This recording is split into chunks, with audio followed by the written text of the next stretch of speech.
اعوذ باللہ من الشیطان الرجیم بسم اللہ الرحمن الرحیم یا قوم اعبدوا اللہ ما لکم من الہ غیرہ. اے قوم کے لوگوں، اللہ کی کتاب کی ایک آیت آپ کے سامنے یاد دہانی کے طور پر پڑھی ہے. مالک فرماتا ہے کہ تمہارا الہ، تمہارا معبود ایک اللہ ہے، اس کے علاوہ کوئی اور تمہارا معبود نہیں ہے. یہی کلمے کا مطلب ہے لا الہ الا اللہ محمد رسول اللہ، کہ اللہ کے علاوہ کوئی معبود نہیں ہے، اللہ کے علاوہ کوئی پوجنے پکارنے کے لائق نہیں ہے. وہ اللہ اکیلا ہے اور نہ اس کی ذات کے اندر کوئی شریک ہے اور نہ اس کی صفات کے اندر کوئی شریک ہے. میرے بھائیوں، اللہ اپنی صفات کسی کو نہیں دیتا ہے، وہ اکیلا ہے. آج مسلمانوں کی جو درگت بنی ہوئی ہے ہر جگہ، ان مسلمانوں کے سامنے لا الہ الا اللہ کا مطلب بتاتے ہوئے ڈر لگتا ہے کہ یہ لا الہ الا اللہ کا مطلب بھول گئے ہیں. اس وجہ سے آج پریشانیاں ہیں ہر جگہ پوری زمین کے اوپر. اللہ کے بندوں، ہم نے تو یہ ملک پاکستان لیا ہی اسی بنیاد کے اوپر تھا کہ پاکستان کا مطلب کیا، لا الہ الا اللہ. اللہ کے بندوں، یہ 74ویں سالگرہ جشن منا رہے ہو، لا الہ الا اللہ کی بنیاد کے اوپر حاصل کیا جانے والے پاکستان کے اندر قرآن کو نافذ نہیں کرنے دیا جاتا ہے. اللہ کے بندوں، یہ کون سا دین ہے؟ اللہ کے بندوں، میرے پیارے بھائیوں، یہ چند دنوں کی زندگی ہے، اس کے بعد موت آنی ہے اور مرنے کے بعد معاملہ ختم نہیں ہو جائے گا بلکہ اصلی معاملہ شروع ہو جائے گا. آج دنیا میں جو کچھ بو رہے ہو، کل اللہ کے پاس مرنے کے بعد جا کر کاٹو گے. بتاؤ، یہ زمین کس نے بچھائی ہے؟ اللہ کے بندوں، یہ ہوائیں کون چلا رہا ہے؟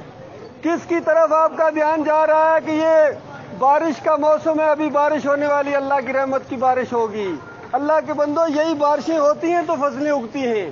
یہ جو آم دیکھ رہے ہو، انگور دیکھ رہے ہو، سبزیاں لے رہے ہو، یہ اس اللہ کی بنائی ہوئی ہے. میرے بھائیوں، جو صبح ناشتہ کر کے آئے ہو، دوپہر کو کھانا کھاؤ گے، رات کو کھانا کھاؤ گے، سونے تک اسی کی نعمتیں ہیں، اسی کا احسان ہے. میرے بھائیوں، یاد رکھنا، وہ دیکھ رہا ہے آپ کو، وہ آپ کو سن رہا ہے، وہ دیکھنے والا رب ہے، وہ ہر ایک کو دیکھ رہا ہے. یہ امتحان کے لیے یہاں تم بھیجے گئے ہو، تمہارا امتحان ہو رہا ہے، اور امتحان اسی ایک بات کا ہے کہ اللہ اکیلا ہے یا کوئی اور بھی ہے. بس اگر آپ نے اللہ کو اکیلا مان لیا، یاد رکھنا میرے بھائیوں، اکیلا مطلب ہے، اکیلا مانو کہ اکیلا داتا ہے، اکیلا دستگیر ہے، اکیلا مشکل کشا ہے، اکیلا حاجت روا ہے، اکیلا بیڑیوں کو پار لگانے والا ہے. وہ جس کو چاہتا ہے بیٹے دیتا ہے، وہ جس کو چاہتا ہے بیٹیاں دیتا ہے. یہ ہے اکیلا مانو اس کو.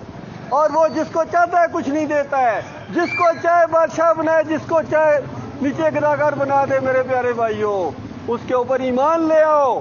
آج اس کے ساتھ شرک کرنے کی وجہ سے میرے بھائیوں، مسلمان آپس میں بھی لڑتے ہیں، دوسری قومیں بھی آپ کو مارتی ہیں. اللہ تعالیٰ اپنے باغیوں کو آپ کے اوپر مسلط کرتا ہے عذاب دینے کے لیے. یہ عذاب ہے تمہارے اوپر اللہ کا. للہ توبہ کرو. اپنے مالک سے تمہارا اپنا رب ہے میرے بھائیوں، اس نے تمہیں پیدا کیا ہے. اور آخری رسول محمد صلی اللہ علیہ وآلہ وسلم کی سنت کو اپنا لو میرے بھائیوں، سیدھے راستے پر آ جاؤ. اللہ اپنی صفات کسی کو نہیں دیتا ہے، اللہ اکیلا ہے، وہ اپنی صفات کسی کو نہیں دیتا ہے. صرف اللہ کو سجدہ ہے، اور ان درگاہوں کے اوپر سجدے کرنا، بتوں کے سامنے سجدے کرنا، مزاروں کے سامنے سجدے کرنا، یہ اللہ کے ساتھ شرک ہے. اللہ کے بندوں، نمازوں کے اندر پڑھتے ہو اللہ کی حمد و ثنا بیان کرنے کے بعد کہ ایاک نعبد و ایاک نستعین، کہتے ہو یا نہیں کہتے ہو؟ کبھی سوچا ہے کیا کہہ رہے ہو؟ وہ کس کو کہہ رہے ہو؟ وہ اللہ کو کہتے ہو. اللہ تیری عبادت کرتا ہوں، تجھ سے مدد مانگتا ہوں، تجھ سے مدد مانگتا ہوں، یہ اللہ کو کہہ رہے ہوتے ہو. اور اس کے بعد پھر یا علی مدد، یا رسول اللہ مدد، یا داتا صاحب ایک نظر کرم کی تک. اللہ کے بندوں، یہی شرک ہے، یہی شرک ہے اللہ کے ساتھ. تمام انبیاء توحید کی دعوت دینے آئے تھے، اب کوئی نبی آنے والا نہیں ہے. کون آ کے اب یہ باتیں بتائے گا؟ اب یہ آپ کی ذمہ داری ہے، میری ذمہ داری ہے. ہم وہ پیغام جو اللہ نے اپنے آخری رسول محمد صلی اللہ علیہ وآلہ وسلم کے ذریعے اور پھر قرآن کی شکل میں، آپ کو تو یہ قرآن کی دعوت لے کر اٹھنی چاہیے تھی، آپ کو یہ دعوت لے کر اٹھنی چاہیے تھی. یہ دعوت اصلی دعوت ہے میرے بھائیوں، قرآن کی دعوت، صحیح حدیث کی دعوت. یہ تم لے کر اٹھو گے، پوری دنیا تمہارے نیچے آ جائے گی. لیکن پہلے خود مسلم بنو، مومن بنو میرے پیارے بھائیوں.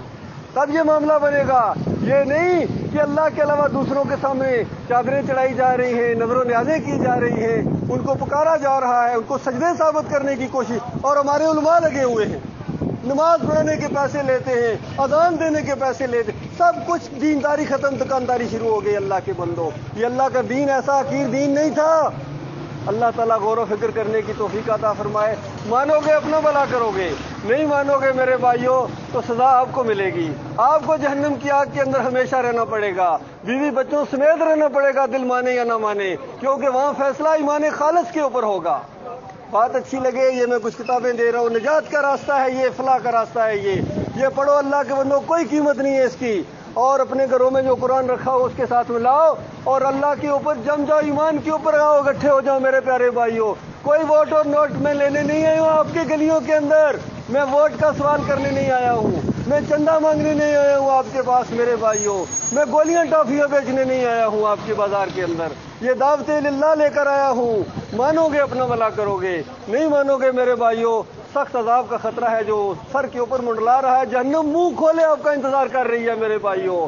اس سے بچنے کا ایک ہی طریقہ ہے، مالک نے چھوٹی سی صورت کے اندر والا عصر، ان الانسان لفی خسر الا الذین آمنوا وعملوا الصالحات وتواصوا بالحق وتواصوا بالصبر، کہ ساری انسانیت خسارے میں ہے سوائے ان لوگوں کے جو ایمان خالص کریں۔ پہلے ایمان لاؤ اپنے مالک اور خالق کے اوپر، اس کے بعد نیک اعمال ہیں، نمازیں ہیں، روزے ہیں، حج عمرہ ہے، والدین کی خدمت ہے، پڑوسیوں کا خیال، یہ ساری باتیں بعد میں ہیں، اور اس کے بعد وتواصوا بالحق، حق بات کی تبلیغ کرنا پڑے گی میرے بھائیوں، یہ دعوت اٹھانی پڑے گی آپ کو پوری دنیا کے اندر، تب خیر آئے گی۔ وتواصوا بالصبر، اور پھر مالک فرماتا ہے صبر کے ساتھ جمے رہنا، کوئی تمہارا بال پھیکا نہیں کر سکتا، یقین کیجئے، پوری دنیا ایک طرف ہو جائے آپ کا بال پھیکا نہیں کر سکتے، اتنا نقصان پہنچائیں گے جتنا اللہ نے لکھ دیا ہے۔